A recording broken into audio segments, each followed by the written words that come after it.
সর্বহন্নম অচ্যুতেজ্জা। ভগবান অচ্যুতের স্মরণ গ্রহণ করতে হবে নিতাই গৌর প্রেমানন্দে। তাই শ্রীমদ্ ভাগবতী একটি শ্লোকের দ্বারা অল্প সময়, বেশি তত্ত্ব কথায় তো আমি যেতে পারছি না, আর শ্রবণ 1 ঘন্টা 1.5 ঘন্টায় আমরা কতটুকুই বা করতে পারি। আবার শ্রবণ করলেও সেটা নিজের মেমোরিতে লোড কতটা হচ্ছে সেটাও আবার ব্যাপার, কিছুক্ষণ পরে সব ডিলেট হয়ে যাবে। কারণ আমাদের কুলা কান কজন, বেশিরভাগ তো চঙ্গা কান। আসছে একজন, কে কোথা থেকে এনেছে, কিছু বক বক করছে, শুনলাম কিছু কথা, বড় বড় কথা সবাই বুঝলে বলে, অনেকের ভাব এরকম, আবার অনেকে শ্রদ্ধা সহকারী ভাবছি। কিন্তু ভগবত কথা যে যেভাবেই শ্রবণ করুন না কেন, সেটা ক্রিয়াপদ মঙ্গলময়, তার পরিবর্তন হবেই হবে। একজন বড় যিনি বক্তা হন, বক্তার পূর্বে তাকে শ্রোতা হতে হয়। শ্রোতা যদি না হয়, সে কোনোদিন বক্তা হতে পারবে না। কিছু জানতে গেলে জগতে ভাগবত 2 প্রকার রয়েছে, এক গ্রন্থ ভাগবত, আর এক হচ্ছে ভক্ত ভাগবত। গ্রন্থ ভাগবত যারা অধ্যয়ন করেছেন, একনিষ্ঠ ভাবে তার শরণাগত হয়ে, কারণ ভগবানও যেমন কল্পতরু, শাস্ত্রও হচ্ছে কল্পতরু। যে যা চায়, যে যথা মাং প্রপদ্যন্তে তাং তথৈব ভজাম্যহম। যে যেভাবে তার স্মরণ গ্রহণ করে, ভগবান তাকে সেই রূপই দেয়। অনেকে জ্ঞান উপাসনের জন্য তত্ত্ব সংগ্রহ করছেন, তাকে ঠিক সেটাই দিয়েছে। যে যোগী হতে চায়, তাকে ঠিক সেই মার্গ দিয়েছেন।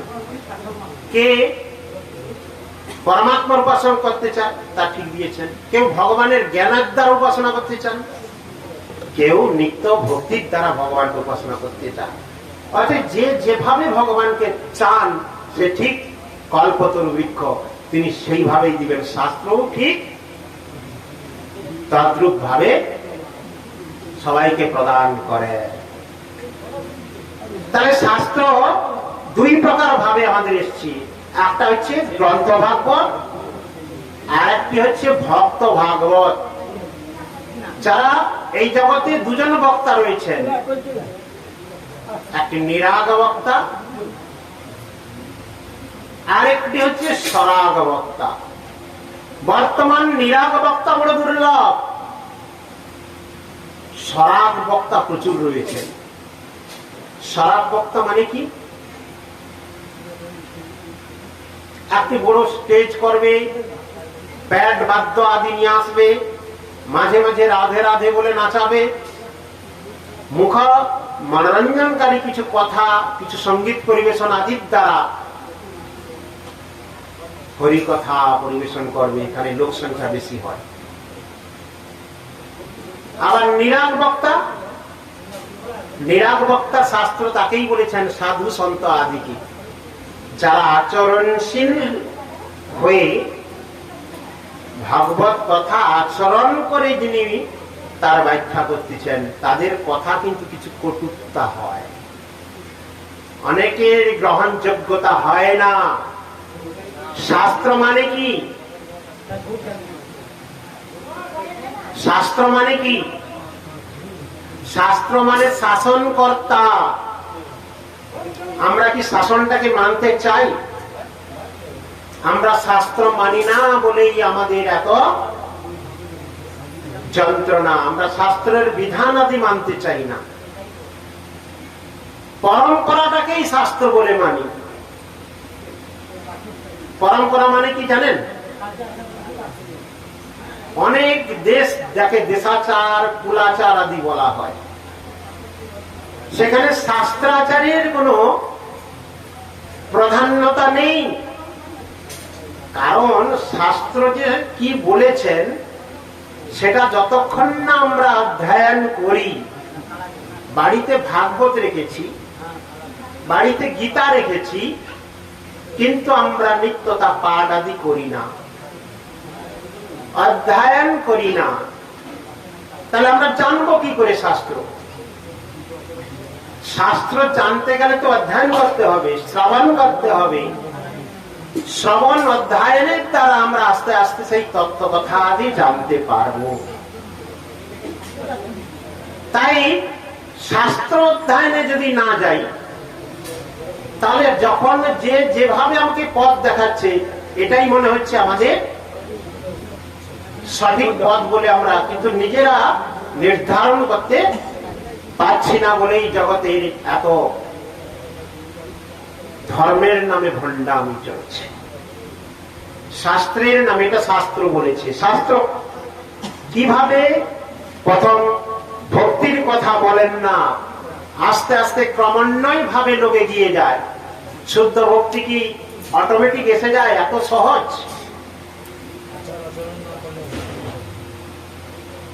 আস্তে আস্তে সাধন ক্রমে আদৌ শ্রদ্ধা সাধু সঙ্গ ভজন ক্রিয়া তথা অনর্থ নিবৃত্তি তাৎ নিষ্ঠা রুচি আসক্তি ভাব প্রেম মহাভাব আদি আসবে। তা আমি সাধন ভজন আদি করবো না, কিছুই করব না, কিন্তু আমি ভক্তি লাভ করতে পারবো? বিনা শ্রমে পরিশ্রমিক পাওয়া যায় না। কিন্তু বর্তমান আমাদের মানসিকতা কি? আমরা কম শ্রম দিয়ে অধিক উপার্জন করতে চাই। কি ভুল বললাম কি? সবাইয়ের মনোবৃত্তিটা তাই। কিন্তু শ্রম কম দান করব, পারিশ্রমিক বেশি নেব। সাধন করব না, কিন্তু আমরা সাধ্য বস্তু লাভ করতে চাই। কখনো তা সম্ভব নয়। তাই বলেছেন যে আমরা যদি ভগবানের স্মরণ গ্রহণ করি, ভগবানের প্রতি যদি শরণাগত হই, তাহলে আর কারো স্মরণ গ্রহণ করার দরকার নাই, কারো স্মরণে যেতে হবে না। তো আমরা জন্মগত ভাবে ঋণগ্রস্ত। শ্রীমদ্ ভাগবতের একাদশ স্কন্ধে পঞ্চম অধ্যায়ে 1/4 নম্বর শ্লোকে একটি মানে খুব নিপুণ সিদ্ধান্তের কথা বলেছেন এই জগৎবাসীর উদ্দেশ্যে। যে বিষয়টা আপনারা একটু একাগ্রভাবে শ্রবণ করবেন, কারণ এখানে অনেক নিগূঢ় তত্ত্বের কথা রয়েছে। আমরা জন্মগ্রহণ থেকেই ঋণগ্রস্ত।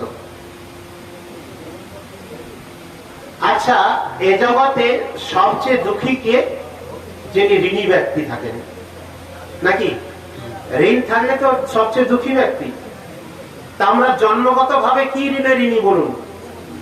কয়টা ঋণে ঋণী? আমরা জন্মগত ভাবে কি ঋণে ঋণী আছি এবং কয়টা ঋণ? জন্মগত ভাবে আমরা 5টা ঋণে ঋণী। ভোগ লাগা কুণিক ভোগের আরতি কীর্তন করবেন, একটু শ্রবণ করুন। সব দিন তো ভোগ আরতি কীর্তন করেন ঘরে, মনে মনে করুন ভগবানে। হরি কথা শ্রবণের সৌভাগ্য সবসময় লাভ হয় না। তাই কিছু সময় আসলে একাগ্র চিত্তে মন, আমরা বসে আছি, সবচেয়ে দ্রুতগামী কি বলুন তো? মন। এখানে বসে আছি, কয়েক হাজার যোজন দূরেও মন চলে গেছে।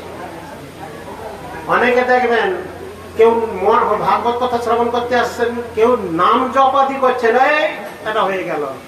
তাহলে মনটা নাম জপেও নেই, মনটা হরি কথায়ও নেই।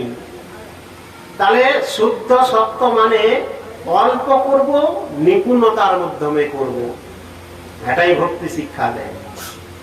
আমি সারাদিন লোক দেখানো। মহাপ্রভু রঘুনাথ দাস গোস্বামীকে উদ্দেশ্য করে একটি কথা বলেছিলেন। রঘুনাথ দাস গোস্বামী অনেকবার জানেন তো ষড়গোস্বামীর মধ্যে রঘুনাথ দাস গোস্বামী যিনি অন্যতম, তিনি তখনকার দিনে জমিদার বংশজাত সন্তান, পিতৃদেবের একমাত্র সন্তান তিনি, যাকে কি বলে বংশ রক্ষার জন্য একজনই কুলদীপ, সেই কুলের একজনই মাত্র সন্তান। বাবা মা জমিদার, তারা খুব চিন্তান্বিত যে এ ছেলে যদি বৈরাগ্য হয়ে যায়, এ যদি সংসার ত্যাগ করে চলে যায়, তাহলে আমার এত জমিদারত্ব কে সামলাবে, এত দাস দাসী, এত এগুলো কে, কার জন্য? তাই তারা সবসময় পাহারা লাগিয়ে রাখছিলেন কাকে? রঘুনাথকে, যাতে বাড়ি ছেড়ে যেতে না পারে।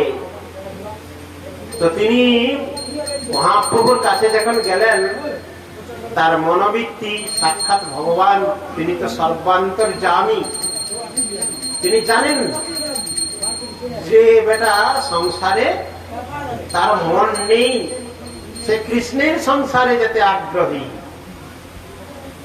তাই তাকে উদ্দেশ্য করে জগৎবাসীকে শিক্ষা দেওয়ার জন্য মহাপ্রভু বলেছিলেন, মর্কট বৈরাগ্য না করো লোক দেখাইয়া,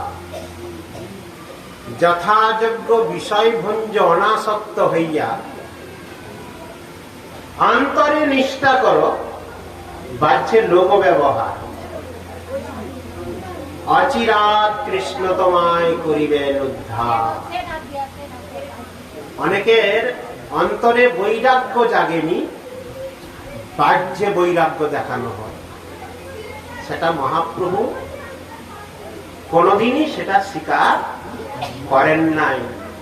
তাই ভগবানের ভক্তিটা অন্তর, আমি যদি অন্তরটা পরিষ্কার করে ভগবানের বসার জায়গা না তৈরি করতে পারি, বাহ্যের বেশভূষায় কোনো লাভ নেই। সেই রঘুনাথ দাস গোস্বামীকে তার পিতামাতা সুন্দরী স্ত্রী দেখিয়ে বিয়ে করিয়ে দিয়েছিলেন, যাতে সে সংসারের মধ্যে আবদ্ধ হয়ে থাকে। কিন্তু মহাপ্রভুর আদেশ পাওয়ার পর অন্তরে তিনি এমন ভাবে ভজন করছেন, একদিন তার প্রহরীরাই তাকে ব্যবস্থা করে দিলেন, মধ্যরাত্রে তিনি যে জমিদারদের বাইরে মন্দিরের যে উঠান, যাকে নাট্য মন্দির বলে, সেখানে বিশ্রাম করছিলেন, সেখান থেকেই তিনি চলে গেলেন। তো যাই হোক, ভগবত ভক্তি সম্পূর্ণ অন্তরে, এবং ভক্তিটা সবসময় শুদ্ধতা হওয়া চাই, কামনাময় নয়। যে বিষয় নিয়ে কথা বলতে গিয়েছিলাম, যে পঞ্চ ঋণ, তাহলে পাঁচটা ঋণ কি? দেবঋণ, ঋষি ঋণ, পিতৃমাতৃ ঋণ, ভূত ঋণ, কিঙ্কর ঋণ, স্বজন ঋণ যাকে বলা হয়। কি এই ঋণের ঋণগ্রস্ত কিনা? কে কিছু বলছেন না? ঋণগ্রস্ত নয়। এই যে ইলেকট্রিক আপনারা ব্যবহার করছেন, পাখা, কারেন্ট আদি ব্যবহার করছেন, এক মাসের বিল দেবেন না, কি হবে? লাইন কেটে দেবে কিনা? তাহলে লাইন ব্যবহার করছেন বলে তার বিলটা যদি না দেন, তার লাইন কেটে দেবে। কিন্তু আপনারা যে চাষাবাদ করছেন, এই জল প্রদান করছেন, মিনি মালিককে একটু 1 ঘন্টা জল দিলে 1 সিজনের পয়সা, বাবু আমার বিল আসছে, আমি কি করব? তাই তো। তা অনাব্রত বৃষ্টি বরিশন করে যে আপনার চাষাবাদি হচ্ছে, সূর্যদেব যে এত আলো প্রদান করছে, যার দ্বারা আপনারা এতই করছেন, তার বিল মিটান না? বলুন, কে মিটাচ্ছেন এখানে? দেবতাগণের ঋণ আপনারা মিটাচ্ছেন কি? এই ধরিত্রী দেবী, ধরিত্রী মা, যার উপরে সকাল থেকে সন্ধ্যা অবধি যে অত্যাচার করছেন, তার কোনো ঠিক নেই। মায়ের উপরে অত্যাচার করি না আমরা? মলমূত্র আদি ত্যাগ থেকে যত অনাচার এই ধরিত্রী মায়ের উপরে করছি আমরা, নাকি ভুল বললাম কি? তাহলে এই দেবতা দেবীদের ইনাদের যে ঋণ, এই ঋণ কি আমরা শোধ করতে পারবো? তাহলে ইনাদের কাছে আমরা ঋণগ্রস্ত নয়? হ্যাঁ কি না বলুন? তাহলে এটাকে বলা হয় দেবঋণ। তারপরে কি বলছেন, 1 নম্বর গেল দেবঋণ, 2 নম্বরে হচ্ছে ঋষি ঋণ। ঋষি ঋণ মানে মুনি ঋষি, ইনারা তো শাস্ত্র অধ্যয়ন তো করে সাক্ষাৎ সাধন ভজন করে সিদ্ধ প্রাপ্ত। সাধব হৃদয় মজ্জং সাধুন হৃদয়ং তাহঙ্গমন্দন্তে নাজন্নন্তে নাহংতে ব্রহ্মনাগপি। আমি সাধুর হৃদয়ে, সাধু আমার হৃদয়ে, আমি সাধুকে বিনা কিছু জানে না, সাধু আমাকে বিনা কিছু জানে না। এতটা ভগবানের সঙ্গে ভক্তির সম্পর্ক। তাহলে তিনারা এত ভগবানের সান্নিধ্য লাভ করেও, এত ক্লেচ্ছ সাধন করে, এত বেদ উপনিষদ পুরাণ মহাপুরাণ আদি ধর্মশাস্ত্র আদি কার জন্য রচনা করেছেন? কার জন্য? মানব জগতের কল্যাণের উদ্দেশ্যে। তা আমরা যদি সেই শাস্ত্র আদি অধ্যয়ন না করি, তো সেক্ষেত্রে আমরা ঋষিদের কাছে ঋণগ্রস্ত কিনা? নাকি ভুল বললাম কি? তাহলে জ্ঞান যাই কিছু হোক, বেদ উপনিষদ সমস্ত কিছুই তো আমাদের জীব জগতের মঙ্গলের জন্য। তা আমরা তো শাস্ত্র অধ্যয়ন করে ঋষি ঋণ থেকে মুক্ত হতে পারছি না। তাহলে আমরা ঋষিদের কাছেও ঋণগ্রস্ত। তাহলে 2 নম্বর গেল। 3 নম্বর ঋণ কি? পিতৃমাতৃ ঋণ। পিতামাতা একটাই, তিনারা আমাদের এই জগতের আলো প্রদান করেছেন, এই জগতে আনয়ন করেছেন, জন্মদাতা পিতামাতা, তাই তো? তাহলে সেই পিতামাতার সেবা যে কতটা করছি, এটা বিশেষভাবে ব্যাখ্যা করার প্রয়োজনীয়তা নেই।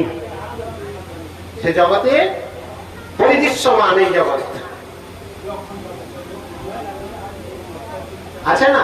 1 কলসির জলে 5 কলসি ভরে, আর 5 কলসির জলে 1 কলসি ভরে না।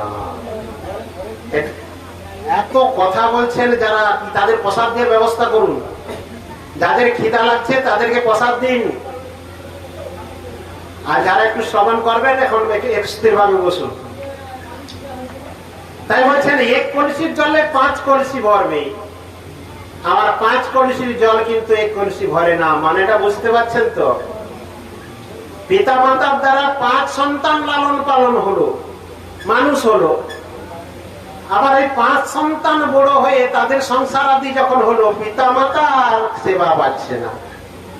তাহলে 1 কলসির জলেই 5 কলসি ভরে গেল। 5 কলসির জল মিলে কিন্তু 1 কলসি আর ভরছে না। তাই পিতৃমাতৃ ঋণ। তাহলে পিতৃমাতৃ ঋণ ক নম্বর হলো? 3 নম্বর হলো। তাহলে 4 নম্বর ঋণ কি? ভূত ঋণ। ভূত মানে কি বলুন তো? সব ভূতের ভয় পান তো? পান কিনা বলুন? ভূত মানে কি? শাস্ত্র কি বলছে? ভূত কাকে বলে? আমরা সবাই ভূত। ভূত মানে পঞ্চ মহাভূত দিয়ে সৃষ্ট যে সমস্ত, তাকেই ভূত বলা হয়। তাই এই জগতে মানব জাতি কিসের দ্বারা? পঞ্চ মহাভূতের দ্বারা সৃষ্টি না? শীত, আপ, তেজ, মর্দ, গম, এই 5 মিশে যাবে, সঙ্গে তো আর কেউ যাবে না, সময় গেলে হরি ভজন আর তো হবে না। তাই 5 থেকেই জন্ম, আর 5এই লয়। তাই ভূত সমূহ মানে এই জগৎবাসীর দ্বারা আপনি একটা ঋণগ্রস্ত। সমাজের দায়িত্ব একটা বলে না, তোমার কি সমাজের কোনো দায়িত্ব নেই? তোমার গ্রামের একটা কোনো দায়িত্ব নেই? তাহলে এগুলো হচ্ছে ভূত ঋণ। এখানেও আমরা সমাজগত ভাবে একটা দায়বদ্ধতা আমাদের রয়েছে। তাহলে এটা গেল 4 নম্বর ঋণ। আর 5 নম্বর ঋণ কি বলছে? স্বজন ঋণ বা কিঙ্কর ঋণ। কিঙ্কর মানে আত্মীয়, আপনজন যাকে বলা হয়। বন্ধু বান্ধবদের কাছ থেকে আমরা অনেক উপকার পাই, যে উপকারটা আমরা কিছুদিন পরে মনেও রাখি না। প্রত্যেকের জীবনে কেউ যদি বলে আমি কোনো প্রকার উপকার কারো কাছে পাইনি, ভুল বলছি। আজকে এই জায়গাকে আসতে আমি খুঁজে খুঁজে আসলাম, কত জায়গায় কত লোকের সাহায্য আমাকে নিতে হলো। তো আমি তো রাস্তা তো জানি না, আমি মহিনা বাজার অব্দি জানি, তারপর থেকে বসে রাস্তা জানি না। তাহলে অনেককে জিজ্ঞাসা করে করে পথ তাদের কাছে জিজ্ঞাসা করে করে এসছি, তাদের কাছে আমি উপকার পেলাম কিনা।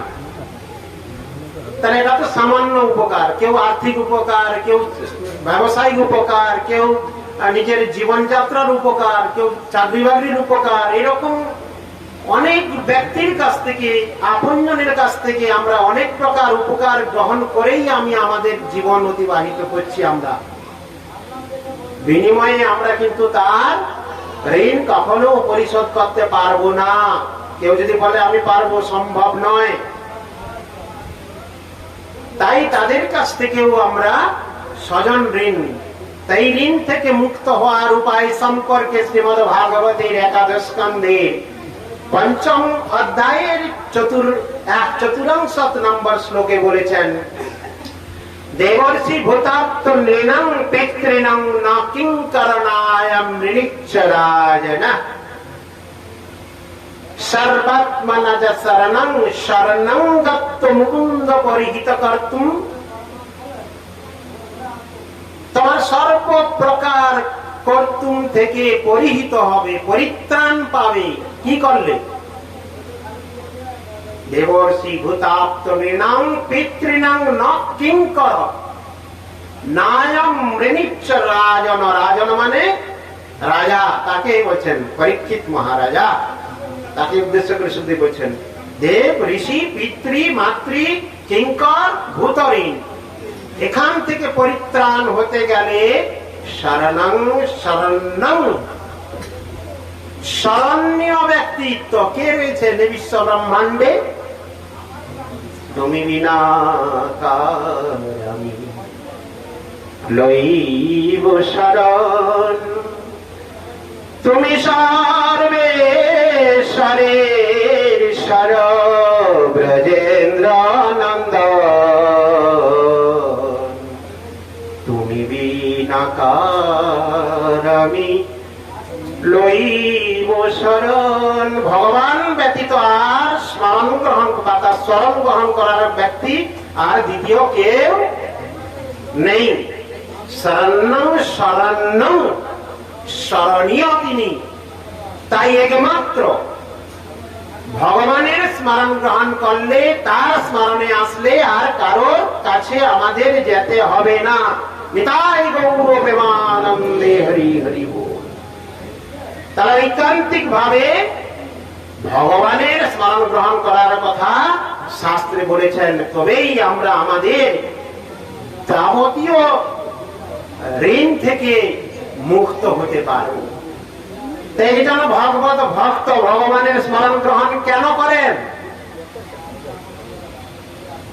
যারা ভক্ত হন তারা কি চান? এই জগতে বারবার আসতে চান, না অট্টালিকা চান, না সুখ ভোগ চান, না কি চান বলুন?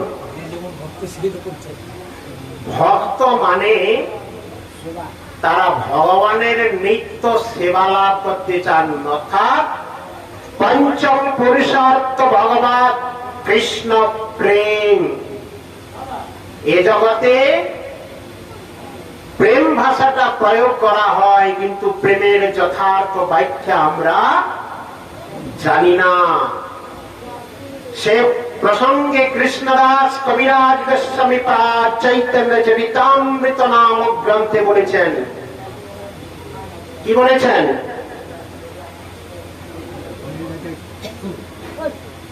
আত্মেন্দ্রিয় প্রীতিবাঞ্ছা তারে বলি কাম,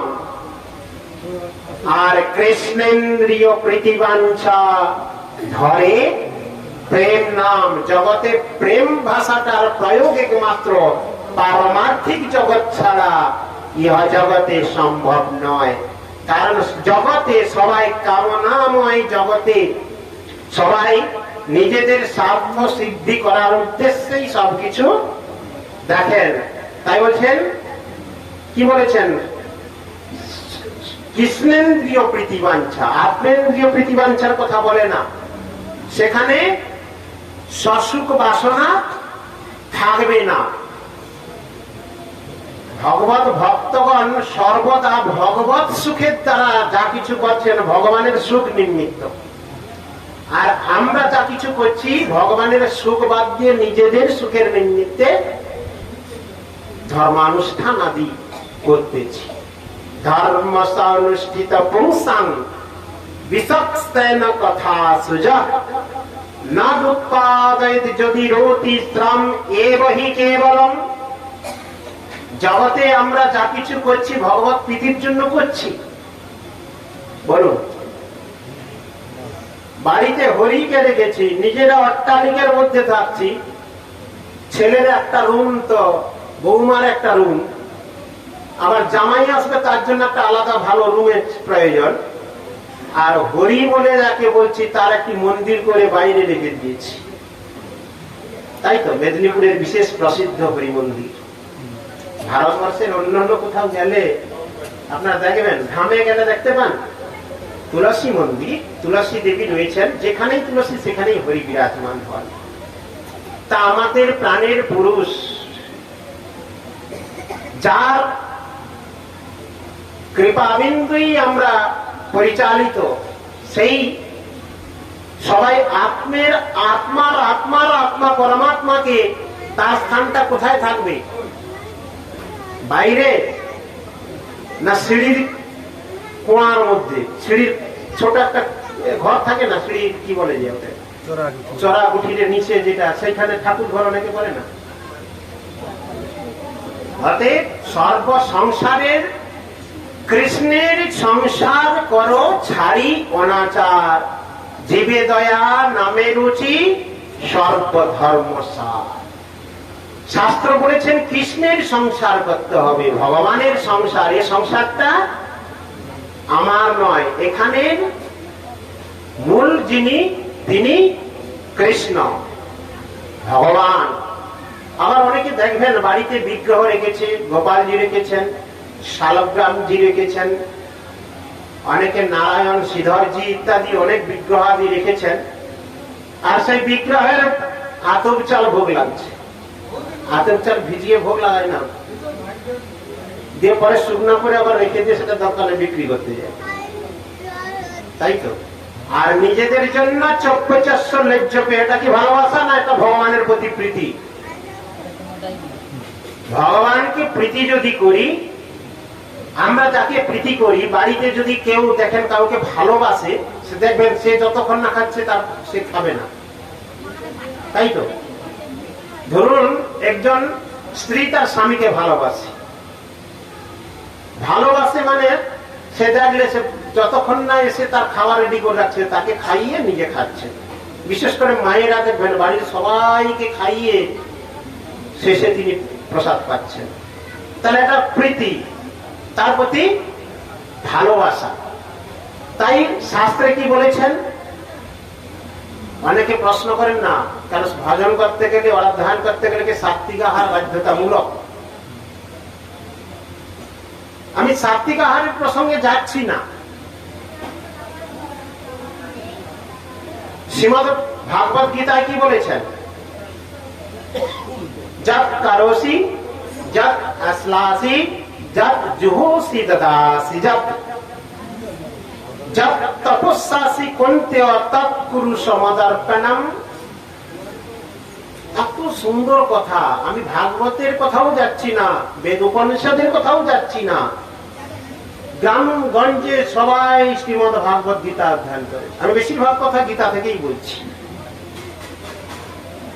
শ্রীমদ্ ভাগবত গীতায় বলেনি যৎ করোসি যৎ আশ্লাসি যৎ জুহোসি দদাসি যৎ তপস্যাসি করুস্তৎ কুরু সমদর্পণম।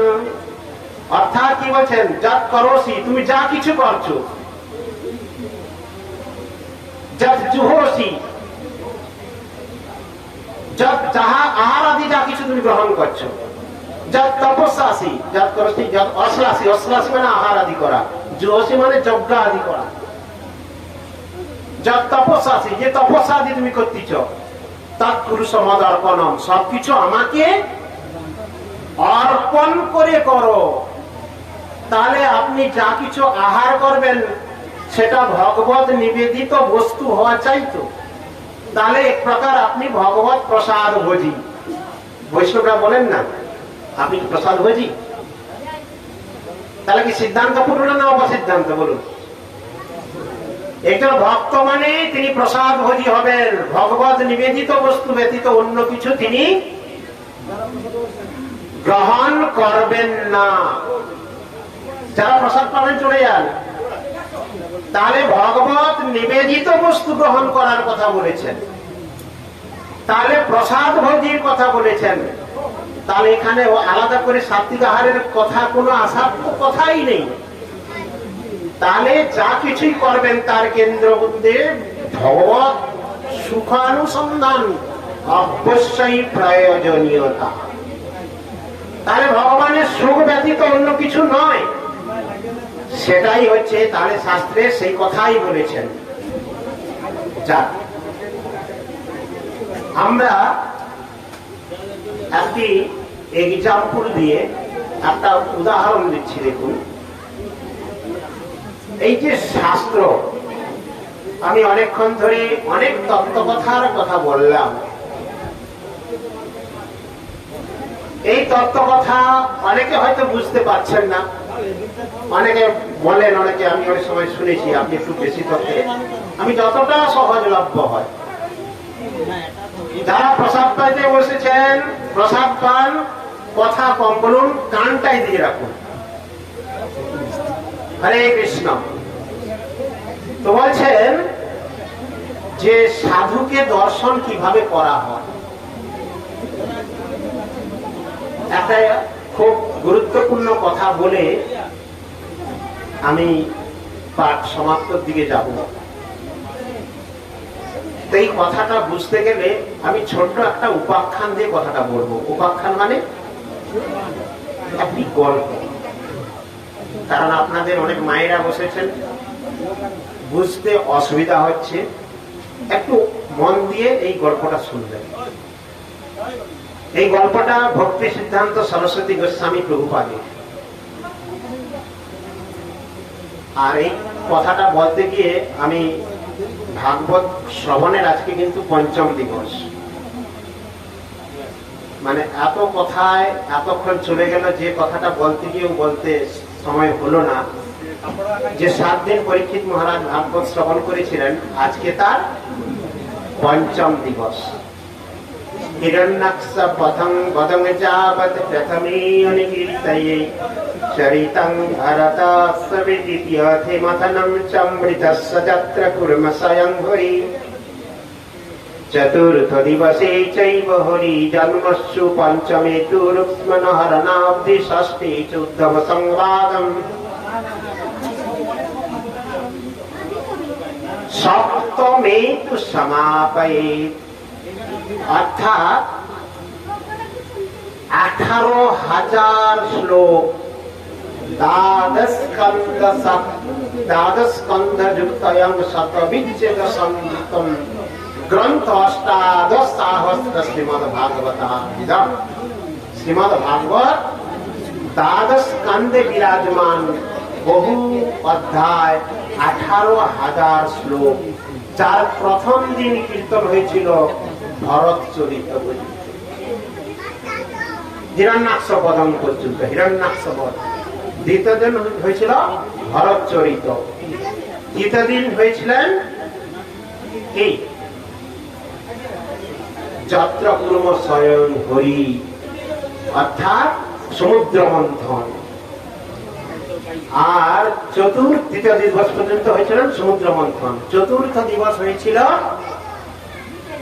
দশমে হরি জন্মস্য। শ্রীমদ ভাগবতের দশম স্কন্ধে ভগবান শ্রী হরির আবির্ভাব হচ্ছিল। পঞ্চম মানে আজকের দিনে খুব তাৎপর্যময় লীলা বর্ণিত হয়েছিল, ভগবানের বাল্য লীলা। রুক্মিণী হরণাব্ধি, ভগবানের আবির্ভাব থেকে রুক্মিণী হরণ পর্যন্ত আজকের তিথিতে শ্রবণ হয়েছিল। তাই গৌরবেমানন্দে।